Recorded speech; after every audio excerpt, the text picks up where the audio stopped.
Hey everyone, this is Tim from YourSixTech. Today in this video, I'm going to show you how to turn on 120 Hz and get 120 frames per second when you're playing games on your PS5. So just on the home screen here, we want to go up to the top and select Settings.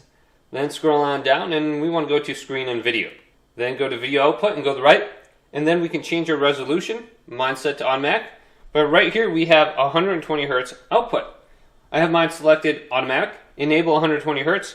Video output for games that support 120 Hz. So now that we have that selected, we want to back out of here and then go to the main menu here and go to Save Data in Game App Settings.